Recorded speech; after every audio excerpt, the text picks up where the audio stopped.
Hello everyone. So today we are going to discuss the difference between reg and fine tuning. If you are aware of LLM, you might be aware of these two architectures or two ways of train the LLM, or I would say inference the LLM, utilize the LLM. So today we are going to discuss the difference between these two. I know these two seems very similar and very minute difference it looks like, but today I'm going to explain it in a very practical way, or I would say a real life example that you can understand it better. So let's start the session. So think that suppose you are working for a client, or let's suppose a client approaches to you and they say that we have a AI application development requirement, and because you are a data scientist, Arpita, can you please work on that application and build an end-to-end application for us? And you are working as a freelancer, or I would say data scientist. It's very difficult, I know, to work end to end. You might be thinking, why difficult? Because AI application, when you say, it's not just developing a ML model or LLM model or any backend process. It's like AI model you have to develop first, and then you have to develop the AI application, I would say front end also. There are some API connection also. There are lots of things, I would say, that you have to build when you are developing an AI application. Okay, suppose because you are working as a data scientist, you know better the backend, and you are not very sure that how that front end has been designed, and it depends on the requirement, how the requirement is coming, what and how complex it is, what exactly they want to create. Suppose they want the user login also, they want to save their information as well, they want to display so many things on the UI. There are lots of things possible actually, and you are not very sure how to do. So in that situation, okay, what will you opt? Because you don't want to miss that client, that is very important. First of all, nice experience as well as money also. So what will you do in that situation? You tell. So if I would be at that place, there would be two options that I'll have. First, I'll learn things by my own,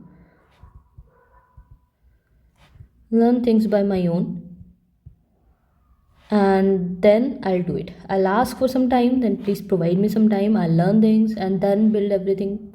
Second thing, the best option, or I would say, I'll not say best option, I'll say a quick option. I'll outsource the person if I know, outsource the expert.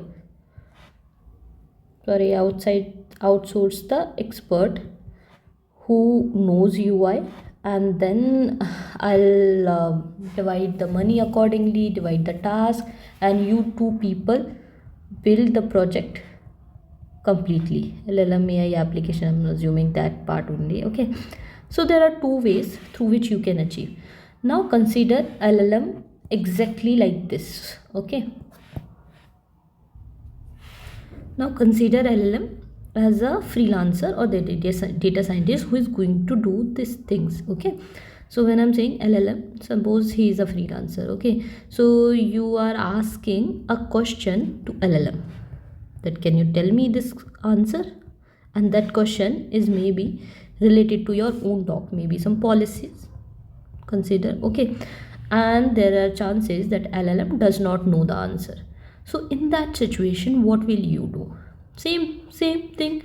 Either you will fine tune your LLM on your own data, because it is pre-trained on your model, so you will do the fine tuning on your own data and then generate the response. Correct? Okay, there is one possibility. And the second thing, what you will do, you will say that okay, LLM is the one who is not going to answer correctly of this question, so let's add some more knowledge to it. Let's add some expert. And when I'm saying expert here, it means some documents which are having that relevant information, and then it is generating the response. So in that case, I am not training the LLM. I am not training the LLM here. What I am doing is, I am using a document, an external document, which is an external, extracting some relevant information from that document, and then that information I am feeding to LLM just to generate the response. because you can't directly see that okay, these relevant information you have and you generate your own response. You can't do this, right? So you are generating the response, and then with the help of LLM, and then you are giving it to the user. This is how it works. So now you might ask that how will I know that I have to fine tune or I have to use rag? Basically this architecture, I'll call it as a rag. Okay, so you might think that I have the rag option, I have the fine tuning option, which one I have to do? Now you tell me, if these are the two cases that you are going to work on, what will you do in this situation? Okay, so suppose if I am saying you have two options, either you learn things by your own or you can outsource the expert. What will you do in that situation? You What I will do, if there is something which is not complex, okay, or which is not taking much time to learn, I'll learn things by my own. Okay, and then I'll do it, because obviously it is saving me money and it is making me more expert. But if something is very crucial, okay, and complicated also, it will take time for me to learn, then I'll definitely outsource a person. Similar thing that we do in case of fine tuning and rag. And in rag generally we have lots of documents, policies, so it is always better, rather than training, I'll just use that external source of data and utilize it. It's like you are just adding as a plugin. Okay, that's how we work with the add-ons, with plugins. Like we add some plugins on the Chrome and all to add some extra functionality. That's what we do in the rag. There is one more term, I'll just give a very brief overview here on that. That suppose you think that you can do things by your own.